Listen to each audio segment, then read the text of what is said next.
Hi friends, welcome back to Davangere Tutorials for English. Dear friends, in today's class we are going to learn about the poem Upagupta. ಗೆಳೆಯರೆ ಇಂದಿನ ತರಗತಿಯಲ್ಲಿ ನಾವು ಉಪಗುಪ್ತ ಪದ್ಯದ ಬಗ್ಗೆ ತಿಳಿಯೋಣ. Before moving on, if you would like to know if you would like to get the notes of 9th class, please contact my WhatsApp number. ನೋಡಿ ಗೆಳೆಯರೆ, ನನ್ನ ವಾಟ್ಸಪ್ ನಂಬರ್ ಮೇಲೆ ನಿಮ್ಮ ಹೆಸರು, ವಿಳಾಸ, 9ನೇ ತರಗತಿ ಅಂತ ಹಾಕಿದರೆ ನಿಮಗೆ PDF ನೋಟ್ಸ್ಗಳ ಲಿಂಕನ್ನು ಕಳಿಸ್ಕೊಡ್ತೇನೆ. ತಾವು ಡೌನ್ಲೋಡ್ ಮಾಡ್ಬೋದು.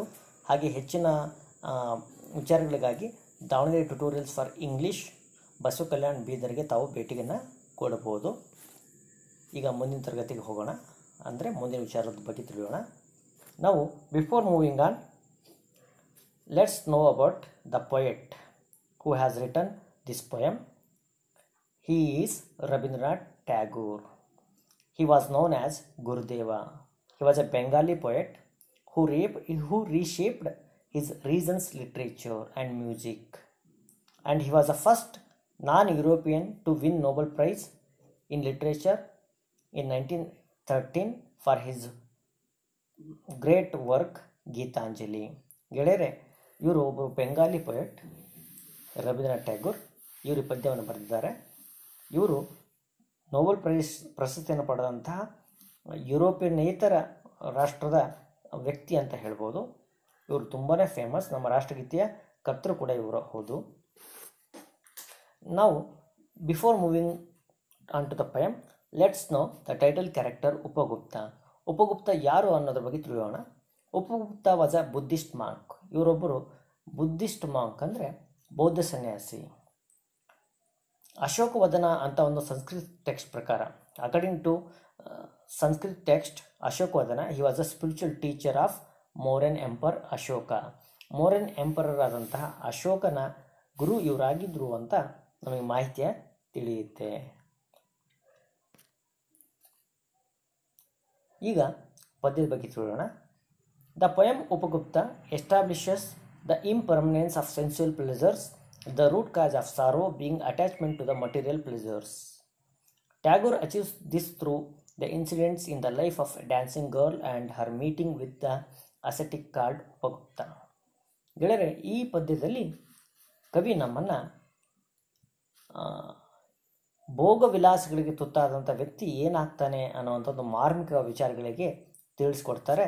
ಇಲ್ಲಿ ಒಬ್ಬ ಡ್ಯಾನ್ಸಿಂಗ್ ಗರ್ಲ್ ಅಂದರೆ ನೃತ್ಯಕ್ಕಿ ಹಾಗೆ ಒಬ್ಬ ಸನ್ಯಾಸಿ ನಡುವಿನ ಒಂದು ವಿಚಾರಧಾರೆಯ ವಿನಿಮಯದ ಮೇಲೆ ನಾವು ಈ ಪದ್ಯದಲ್ಲಿ ಭಾವಾರ್ಥವನ್ನು ತಿಳಿಯೋಣ. ಹೇಗೆ ಅವರ ವಿಚಾರಧಾರೆಗಳು ವಿಭಿನ್ನವಾಗಿದ್ದರೂ ಕೂಡ ಅವರು ಒಂದೇ ಕಡೆ ಗುರಿಸಿರೋ ಹಾಗೆ ಹೇಗೆ ಆಗುತ್ತೆ ಅನ್ನೋದನ್ನು ನೋಡೋಣ. Let's learn the first stanza of the poem. Upagupta, the disciple of Buddha, lay asleep on the dust by the city of wall of Mathura.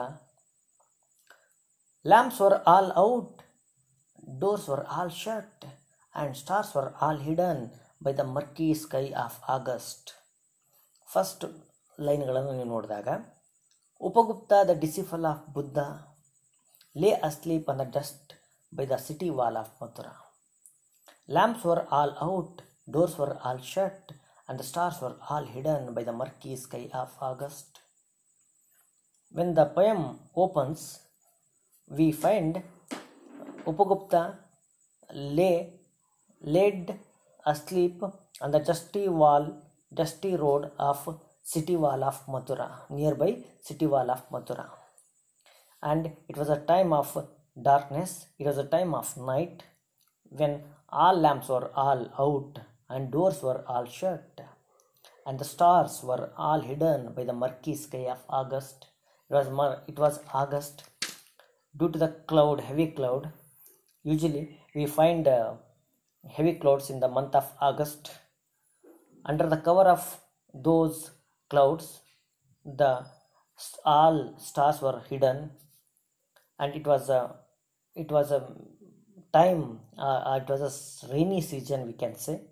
ಗೆಳೆಯರೆ, ಮಥುರಾದ ಬಳಿ ಇರುವಂಥ ಒಂದು ಕೋಟೆಯ ಆವರಣದಲ್ಲಿ ಉಪಗುಪ್ತ ಯಾರು ಬುದ್ಧನ ಶಿಷ್ಯ ಅವರು ಮಲಗಿರ್ತಾರೆ. ಈ ಸಂದರ್ಭದಲ್ಲಿ ಎಲ್ಲರ ಮನೆ ಬಾಗಿಲು ಮುಚ್ಚಿರುತ್ತೆ. ಹಾಗೆ ಲ್ಯಾಂಪ್ಗಳು ಕೂಡ ಅಂದರೆ ಅವರ ಮನೆ ದೀಪಗಳು ಆರೋಗಿರುತ್ತೆ. ಹಾಗೆ ನಕ್ಷತ್ರಗಳು ಕೂಡ ಮರೆಯಾಗಿರುತ್ತೆ, ಆಕಾಶದಲ್ಲಿ ಮರೆಯಾಗಿರುತ್ತೆ. ಇಂಥ ಸಂದರ್ಭದಲ್ಲಿ ಈಗ ನೆಕ್ಸ್ಟ್ ಸ್ಟಾಂಜಾ ಹೋಗೋಣ. Let's move on to the next stanza. Whose feet were those tinkling with anklets touching his breast of a sudden he woke up startled and the light from woman's lamp struck his forgiving eyes. Whose feet were those tinkling with anklets touching his breast of a sudden? He woke up startled and the light from woman's lamp struck his forgiving eyes. ಈ ನಡುವೆ ಏನಾಗುತ್ತೆ ಗೆಳೆಯರೆ ಅಂತಂದರೆ, ಆ ಸಂದರ್ಭದಲ್ಲಿ ಸಡನ್ನಾಗಿ ಅವನು ಎಚ್ಚರಗೊಳ್ತಾನೆ ಉಪಗುಪ್ತ. ಯಾಕೆ ಎಚ್ಚರಗೊಳ್ತಾನೆ ಅಂತಂದರೆ, ಒಬ್ಬ ಹೆಣ್ಣು ಮಗಳು ಅವನ ಎದೆಯನ್ನು ಮುಟ್ತಾಳೆ, ಅವನನ್ನು ಸ್ಪರ್ಶಿಸ್ತಾಳೆ. Whose feet were those with anklets touching his breast of a sudden. He was sleeping, he was asleep, he was in deep sleep. Suddenly beautiful hands touched his chest. I mean, they touched him and it made him woke up in the middle of the night. And when he opened, the lamp light from a woman's hand fell on his forgiving eyes. Here he describes Upagupta's eyes as a forgiving eyes. ನೋಡಿ ಗೆಳೆಯರೆ, ಅವನು ಹಾಸಿಗೆಯಲ್ಲಿ ಮಲಗಿರುವಾಗಲೇ ಅವನ ಕಣ್ಣ ಮೇಲೆ ಏನು ಆ ಹೆಣ್ಣು ಮಗಳ ಕೈಯಲ್ಲಿದ್ದಂಥ ಆ ದೀಪದ ಬೆಳಕು ಅವನ ಕಣ್ಣಿನ ಮೇಲೆ ಬೀಳುತ್ತೆ. ಆವಾಗ ಅವನು ಎಚ್ಚರ್ತಾನೆ, ಎದ್ದು ಕಣ್ಣನ್ನು ತೆರೀತಾನೆ. ಏನಾಗುತ್ತೆ? It was the dancing girl stayed with jewels wearing a blue mantle. Drunk with the wine of her youth, she lowered her lamp and saw the young face utterly beautiful. It was dancing girl, friends. It was dancing girl who made him wake up. She was stayed with jewels. She was wearing a blue mantle. Drunk with wine of her youth, she was so young, she was so beautiful that we can compare her to the moon, shining moon. When she lowered her lamp and saw the young face, and she found Upagupta utterly very beautiful and handsome. ಸ್ನೇಹಿತರೆ, ಆ dancing girl ತನ್ನ ಆಭರಣವನ್ನೆಲ್ಲ ಹಾಕ್ಕೊಂಡು ಬಂದಾಗ ಅವಳ ಏನಿದೆ ಅವಳ ಮೈಮಾಟ ಅದು ನಶೆಯನ್ನು ತರುವ ಹಾಗಿತ್ತು. ಅಂದರೆ ಅವಳ ಯೌವನದಿಂದ ತುಂಬಿ ತುಳುಕ್ತಿರೋಂಥ ಆ ಹೆಣ್ಮಗಳು ಅವನ ನಿದ್ದೆಯನ್ನು ಕೆಡಿಸ್ತಾಳೆ. When she lowered her lamp, ತನ್ನ ಕೈಯಲ್ಲಿರುವಂಥ ಬೆಳಕನ್ನು ಅವನ ಮುಖದೆಡೆ ಹಿಡಿದಾಗ ಅವನ ಯೌವನ ತುಂಬಿದಂಥ ಮುಖ ನೋಡಿ ಆ ಮುಖ ಅವಳಿಗೆ ತುಂಬ ಸುಂದರವಾಗಿ ಕಾಣಿಕೊಳ್ಳುತ್ತೆ. ಅವಳು ಕೂಡ ಅವನ ಮುಖ ಸೌಂದರ್ಯದಿಂದ ಏನಾಗ್ತಾಳೆ, ಆಕರ್ಷಿತಳಾಗ್ತಾಳೆ ಅಂತಲೇ ಹೇಳ್ಬೋದು. ನೆಕ್ಸ್ಟ್ ಸ್ಟಾಂಜಾಗೆ ಹೋಗೋಣ. Forgive me, young ascetic, said the woman. Graciously come to my house. The dusty earth is not fit bed for you. The young ascetic answered, woman, go on your way. ಈ ನಡುವೆ ಆ ಹೆಣ್ಮಗಳೇನಿರ್ತಾಳೆ, forgive me young ascetic, young ಆಗಿರುವಂಥ ಯೌವನ ತುಂಬಿರುವಂತಹ ಸನ್ಯಾಸಿ, ನನ್ನ ಕ್ಷಮಿಸು ನಿಧಿಯಿಂದ ಎಬ್ಬಿಸೋಕ್ಕೋಸ್ಕರ. Please forgive me. Graciously come to my house. The dusty earth is not a fit bed for you. ಅವಳೇನು ಹೇಳ್ತಾಳೆ? Please, she invites that young ascetic to her house. She says the dusty earth is not a fit bed for you.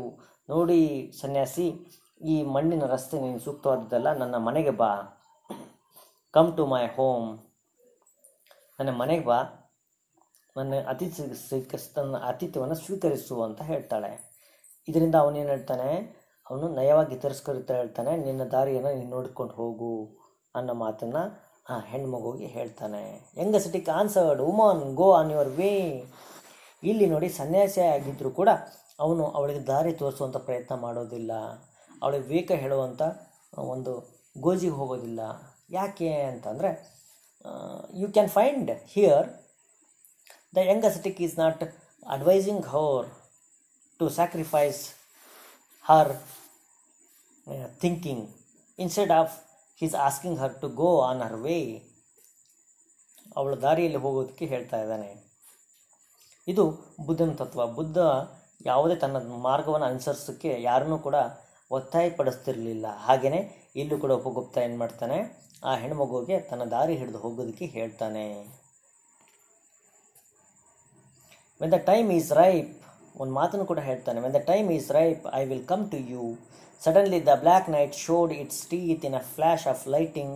The storm growled from the corner of the sky and the woman trembled in fear of some unknown danger. ಉಪಗುಪ್ತ ಹೇಳ್ತಾನೆ, when the time is ripe I will come to you. ಸಮಯ ಕೂಡಿ ಬಂದಾಗ ನಾನು ನಿನ್ನ ಹತ್ರ ನಿನ್ನನ್ನು ಹುಡ್ಕೊಂಡು ಬರ್ತೇನಮ್ಮ ಅಂತ ಹೇಳ್ದೆ ಅವಳನ್ನು ಕಳಿಸ್ಕೊಡ್ತಾನೆ. ಈ ನಡುವೆ suddenly the black night showed its teeth in a flash of lightning. ಸಡನ್ನಾಗಿ ಆಕಾಶದಲ್ಲಿ ಒಂದು ಮಿಂಚು ಕಾಣಿಸುತ್ತೆ. The storm growled from the corner of the sky. ಒಂದು ದೊಡ್ಡ ಪ್ರಮಾಣದ ಗುಡುಗು, ಬಿರುಗಾಳಿ ಅಲ್ಲಿ ಮೂಡಿ ಬರುತ್ತೆ. Woman trembled in fear of some unknown danger. ಆ ಹೆಣ್ಣು ಮಗುವಿನ ಮನಸ್ಸಲ್ಲಿ ಏನೋ ಒಂದು ಅಜ್ಞಾತವಾದಂಥ ಭಯ ಕಾಡುತ್ತೆ. Suddenly she felt some kind of fear, unknown danger, and she went away from there. A year has not passed. It was evening day in April in spring season. ಹೀಗೆ ಒಂದು ವರ್ಷನೂ ಕೂಡ ಕಳೆದಿರಲ್ಲ. ಇದೆಲ್ಲ ಆಗಸ್ಟಲ್ಲಿ ಘಟನೆ ಆಗುತ್ತೆ. ಈಗಾಗಲೇ ಏಪ್ರಿಲ್ ಆಗಿದೆ. The branches of wayside trees were full of blossom. Gay notes of flute came floating in the warm spring air from afar. ಈ ನಡುವೆ ಏಪ್ರಿಲ್ ಸೀಸನ್, ಸಮ್ಮರ್ ಸೀಸನ್ ಅಂತಲೇ ಹೇಳ್ಬೋದು. It's between April is A spring season ಕೂಡ ಇಂಡಿಯಾದಲ್ಲಿ. ಈ ಸಂದರ್ಭದಲ್ಲಿ ಈ ಒಂದು ವರ್ಷ ಕೂಡ ಆಗಿರಲ್ಲ, ಏಪ್ರಿಲ್ ಸಂಜೆ ಇನ್ ಅ ಸ್ಪ್ರಿಂಗ್ ಸೀಸನ್, ವಸಂತ ಋತು ಕಾಲದಲ್ಲಿ, the branches of way side trees, ಮರಗಳು, ಆಜುಬಾಜಿನ ಮರದು ತುಂಬ ಹೂವು ಹಣ್ಣುಗಳಿಂದ ತುಂಬಿರುತ್ತೆ.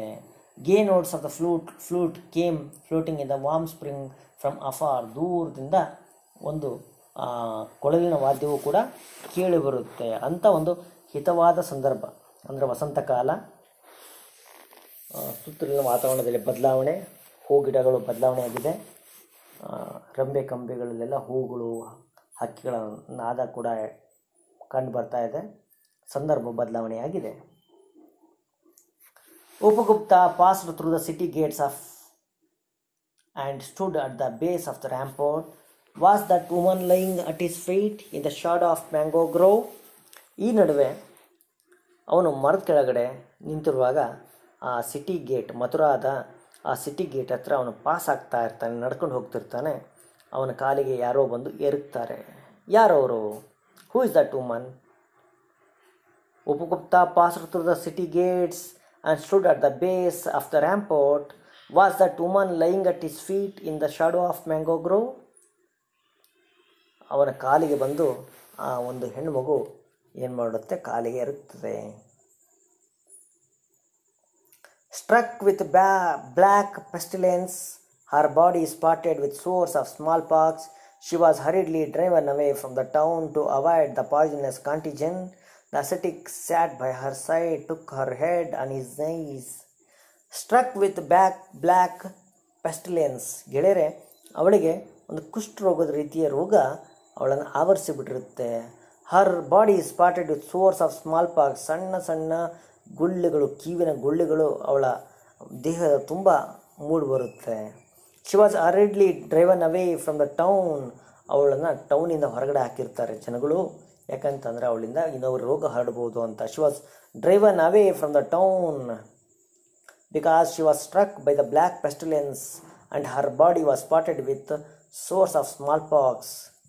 To avoid her poisonous contagion the people made her run away from the town. ಜನ ಅವಳನ್ನು ಕುಷ್ಠರೋಗಿ ಪೀಡಿತಳು ಅಂತ ಅವಳನ್ನ ಹೊರಗಡೆ ಹಾಕಿಬಿಟ್ಟಿರ್ತಾರೆ. ಈ ನಡುವೆ ascetic sat by her side, ಅವಳ ಬಾಜು ಆ ಸನ್ಯಾಸಿ ಕೂರ್ತಾನೆ. Took her head on his knees, ಅವಳ ತಲೆಯನ್ನು ತನ್ನ ತೊಡೆ ಮೇಲೆ ಇರಿಸ್ಕೊಳ್ತಾನೆ. ಏನು ಮಾಡ್ತಾನೆ ಮುಂದೆ? And moistened her lips with water. ಏನು ಮಾಡ್ತಾನೆ? and smeared her body with a sandal balm. Who are you, merciful one? Asked the woman. The time at last has come to visit you, and I am here, replied the young ascetic. And the moistened, ಏನು ಮಾಡ್ತಾನೆ, he moistened her lip with water. ಅವಳ ಕೆನ್ನೆಯನ್ನು ಅವಳ ತುಟಿಗಳನ್ನು ತನ್ನಲ್ಲಿರುವಂಥ ನೀರಿನಿಂದ ಅವನೇನು ಮಾಡ್ತಾನೆ, ತನ್ನ ಒಂದು ಮಾಂತ್ರಿಕ ಶಕ್ತಿಯನ್ನು ಅಥವಾ ತನ್ನ ದೈವಿ ಶಕ್ತಿಯನ್ನು ಬಳಸಿ ಅವಳ ತುಟಿಗಳಿಗೆ ನೀರಿಂದ ಮಾಡ್ತಾನೆ. ಏನು ಮಾಡ್ತಾನೆ, ನೀರನ್ನು ಅಲ್ಲಿ ಹಾಕ್ತಾನೆ. ಹಾಗೆಯೇ ಸ್ಯಾಂಡಲ್ ಬಾಮ್, ಗಂಧದ ಇದನ್ನು ತಗೊಂಡು, ಗಂಧದ ಲೇಪವನ್ನು ತಗೊಂಡು ಅವಳ ಬಾಡಿಯ ತುಂಬ ಹಚ್ತಾನೆ, ಅವಳ ಕೈಕಾಲುಗಳಿಗೆ ಹಚ್ತಾನೆ. ಆಗ ಅವಳು ಕೇಳ್ತಾಳೆ, who are you merciful one? ನೀವು ಯಾರು ಅಂತ ಕೇಳಿದಾಗ ಅವನು ಹೇಳ್ತಾನೆ, the time at last has come to visit you. Time ಬಂದಿದೆ ಮಗಳೇ, ನಾನು ನಿನಗೋಸ್ಕರ ಹುಡುಕಿಕೊಂಡಿದ್ದೇನೆ. ಐ ಆಮ್ ಹಿಯರ್, ನಾನು ನಿನ್ನ ಜೊತೆಗಿದ್ದೇನೆ ಅಂತ ಯಂಗ್ ಅಸೆಟಿಕ್ ಅವಳಿಗೆ ಆನ್ಸರ್ ಮಾಡ್ತಾನೆ. ಈ ಮೂಲಕ ತಾನು ಹಿಂದೆ ಮಾಡಿದ ಪ್ರಾಮಿಸ್, ಟೈಮ್ ಬಂದಾಗ ನಾನು ಬರ್ತೀನಿ ಅಂತ ಏನು ಹೇಳಿದ್ದಲ್ಲ, ಅದು ಅದೇ ರೀತಿ ಅವಳ ಸಹಾಯಕ್ಕೆ ಆ ಸನ್ಯಾಸಿ ಬರ್ತಾನೆ. ಚಿತ್ರದಲ್ಲಿ ನೋಡ್ಬೋದು. ನೋಡಿ ಗೆಳೆಯರೆ, ಇದುವರೆಗೆ ನಾನು ಸ್ಟ್ಯಾಂಜಾ ರೂಪದಲ್ಲಿ ಹೇಳಿದ್ದೇನೆ, ಎಲ್ಲಾದರೂ ತಪ್ಪಿದ್ರೆ ಹಾಗಾಗಿ ಈ ಪದ್ಯವನ್ನು ಪೂರ್ಣ ರೂಪದಲ್ಲಿ ಈಗ ನಾನು ನಿಮ್ಮ ಎದುರಿಗೆ ಡಿಸ್ಕ್ರೈಬ್ ಮಾಡ್ತೇನೆ. ಇದನ್ನು ನೋಟ್ಸ್ ಅಂತಲೂ ಪರಿಭಾವಿಸ್ಬೋದು, ಅಥವಾ ಇಡೀ ಪದ್ಯದ ಸ್ಟ್ಯಾಂಜಾದ ಸಮ್ಮರಿ ಅಂತಲೂ ಕೂಡ ತಾವು ಅನ್ಕೋಬೋದು. Let me describe the poem Upagupta. The poem presents two movements in the life of dancing girl. The dancing girl comes to Upagupta, the disciple of Buddha, on a dark night and invites him to her house. ಆ ಹುಡುಗಿ ಸ್ತ್ರೀ ಅವನ ಮಲಗಿರೋ ಜಾಗದಲ್ಲಿ ಬಂದು ತನ್ನ ಮನೆಗೆ ಅವನನ್ನು ಕರೆದೊಯ್ಯುವ ಪ್ರಯತ್ನ ಮಾಡ್ತಾಳೆ. Invites him. ಇಲ್ಲಿ ಎರಡು ರೀತಿಯ ಭಾವವನ್ನು, ಎರಡು ರೀತಿಯ ಬದುಕಿನ ಚಿತ್ರಣವನ್ನು ಮಾಡಿದ್ದಾನೆ. ಅವಳ ರೋಗ ಪೀಡಿತಳಾಗುವ ಮೊದಲು ಅವಳ ಜೀವನ, ಆನಂತರ ಪೀಡಿತಳಾದ ನಂತರ ಅವಳ ಜೀವನ, ಇವನ ನಿರ್ಧಾರದಲ್ಲಿ ಕೂಡ ಬದಲಾವಣೆಯನ್ನು ನಾವು ನೋಡ್ಬೋದು. ಉಪಗುಪ್ತ ರಿಜೆಕ್ಟ್ಸ್ ಹರ್ ಇನ್ವಿಟೇಷನ್. ಉಪಗುಪ್ತ ಅವಳ ಇನ್ವಿಟೇಷನ್ ರಿಜೆಕ್ಟ್ ಮಾಡ್ತಾನೆ. ಏನಂತಾನೆ, when the time is ripe I will come to you. ಸಮಯ ಬಂದಾಗ ನಾನು ಬರ್ತೇನೆ ಅಂತ ಹೇಳ್ತಾನೆ. She is described as a proud of her youth and beauty, drunk with the wine of her youth. ಅವಳನ್ನು ಯೌವನ ತುಂಬಿದಂತಹ ನಶೆ ಅಂತ ಅವಳನ್ನು ಹೇಳ್ತಾನೆ. ಈ ನಡುವೆ ಈ ಉಪಗುಪ್ತ ಅವಳನ್ನು ಮೀಟ್ ಮಾಡ್ತಾನೆ. She meets the ascetic again after long time when she is stricken with a black pestilence and is thrown out of the city. The ascetic comes to her and consoles her. He says that it is the right time to visit her. ಈ ನಡುವೆ ಸ್ನೇಹಿತರೆ, ಕೊನೆಗೂ ಅವಳು ಅವನನ್ನು ಭೇಟಿಯಾಗ್ತಾಳೆ. ಭೇಟಿ ಅಂದ ಸಂದರ್ಭದಲ್ಲಿ ಅವಳು ಕುಷ್ಠರೋಗ ಬಾಧಿತಳಾಗಿರ್ತಾಳೆ. ಆ ಸಂದರ್ಭದಲ್ಲಿ ಅವನು ಅವಳ ಸಹಾಯಕ್ಕೆ ಬರ್ತಾನೆ. ಸನ್ಯಾಸಿಗಳ ಜೀವನ ಹೀಗೆ ಇರುತ್ತೆ. ಅವರು ಕಷ್ಟದಲ್ಲಿದ್ದವರ ನೆರವಿಗೆ ಬರಬೇಕು, ಅವರನ್ನು ಸಂತೈಸಬೇಕು. ಆ ಕೆಲಸವನ್ನು ಉಪಗುಪ್ತ ಮಾಡ್ತಾನೆ ಅಂತ ಹೇಳ್ಬೋದು. ನೋಡಿ ಗೆಳೆಯರೆ, ಇದುವರೆಗೂ ನೀವು ಈ ಪದ್ಯದ ಭಾವಾರ್ಥವನ್ನು ತಿಳಿದಿದ್ದೀರಿ. ನಿಮಗೆ PDF ನೋಟ್ಸ್ ಬೇಕಾದರೆ ನನ್ನ ವಾಟ್ಸಪ್ ನಂಬರಿಗೆ ನಿಮ್ಮ ಕಾಂಟ್ಯಾಕ್ಟ್ ನಂಬರಿಂದ ನಿಮ್ಮ ಹೆಸರು, ಊರು, ವಿಳಾಸ ಹಾಕಿ ನೋಟ್ಸನ್ನು ಬೇಡಿದರೆ ನಾನು ನಿಮಗೆ ಲಿಂಕನ್ನು ಕಳಿಸ್ಕೊಡ್ತೇನೆ. ಅದರ ಮೂಲಕ ತಾವು ನೋಟ್ಸನ್ನು ಡೌನ್ಲೋಡ್ ಮಾಡ್ಬೋದು, ತಮ್ಮ ಖರ್ಚಲ್ಲಿ ಪ್ರಿಂಟೌಟ್ ಮಾಡ್ಬೋದು. ಆದರೆ ನಾನು ಇದನ್ನು ಯಾರಿಗೂ ಪ್ರಿಂಟೌಟ್ ಹಾಕ್ಸ್ಕೊಡೋದಿಲ್ಲ, ಆದರೆ PDF ಲಿಂಕನ್ನು ಕಳಿಸ್ಕೊಡ್ತೇನೆ. ಹಾಗೆಯೇ ನಮ್ಮ ದಾವಣಗೆರೆ ಟ್ಯುಟೋರಿಯಲ್ಸ್ ಫಾರ್ ಇಂಗ್ಲೀಷ್ ಈ ಟ್ಯುಟೋರಿಯಲ್ನ ಕೂಡ ಬಸವ ಕನ್ನಡದಲ್ಲಿ ತಾವು ಬಂದು ಕಾಣ್ಬೋದು ಅಂತ ಹೇಳ್ತಾ ಇದ್ದೇನೆ. Thank you for watching. Please subscribe ಮಾಡಿ. ಇದುವರೆಗೆ ನೀವು ಸಬ್ಸ್ಕ್ರೈಬ್ ಮಾಡಿಲ್ಲ ಅಂತಂದರೆ ಹಾಗೆ ಬೆಲ್ ಬಟನ್ನ ಪ್ರೆಸ್ ಮಾಡಿ. Please share to your friends. ಮುಂದಿನ ದಿನದಲ್ಲಿ ಹೆಚ್ಚಿನ ಪದ್ಯಗಳ ನೋಟ್ಸ್ಗಳನ್ನು ಕೂಡ ನಾನು ಅಪ್ಲೋಡ್ ಮಾಡ್ತೇನೆ ಅಂತ ಹೇಳ್ತಾ ಇಂದಿನ ತರಗತಿಯನ್ನು ಮುಗಿಸ್ತಾ ಇದ್ದೀನಿ. ಬಾಯ್.